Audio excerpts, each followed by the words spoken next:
Hey everyone, I'm Jilly with One Good Thing by Jilly, and today I am going to quickly teach you how to make your own washing soda.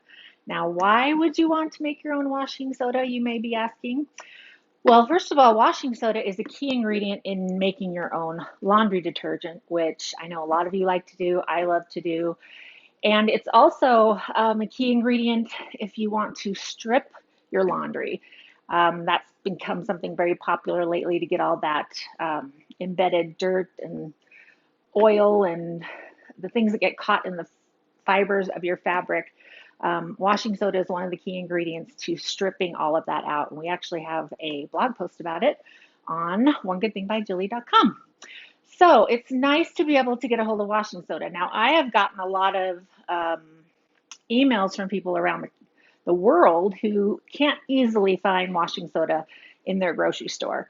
We usually can, but to tell you the truth, the other day I tried to find some because I wanted to do some laundry stripping and I could not find any in our grocery store.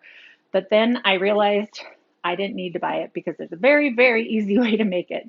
And since I almost always have a big bag of baking soda on hand. This is small compared to the one I usually have. It's usually like this big. When you get at Costco, you know what I'm talking about. All you need is baking soda, a cookie sheet, and an oven, and you can make your own washing soda.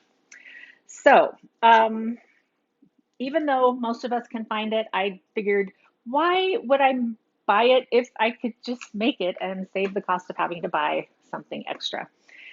Like I said, all you need is some baking soda, a cookie sheet, and an oven.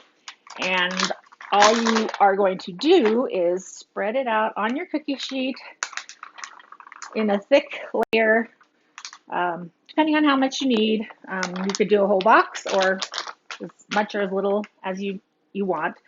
And you're going to stick it in a 400-degree oven for 1 hour. And then you have washing soda. How does it work, you may be asking? I know I ask that because I always want to know how things work. And it's pretty simple. Baking soda is sodium bicarbonate, and washing soda is sodium carbonate.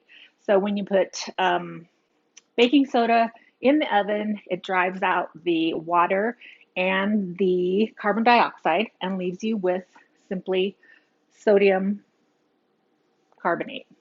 Is that right? Yeah. I am not a science major, but even I can figure out that that is a pretty simple thing to understand. So now, after an hour in the oven at 400 degrees, you'll have your own washing soda to help you make your own laundry detergent or for stripping laundry or for lots of helpful uses in your house. And I mean, why not save the money if you can by not having to buy an extra product if you already have this at home? So I hope you will give it a try and let us know what you think. Have a great day, everyone.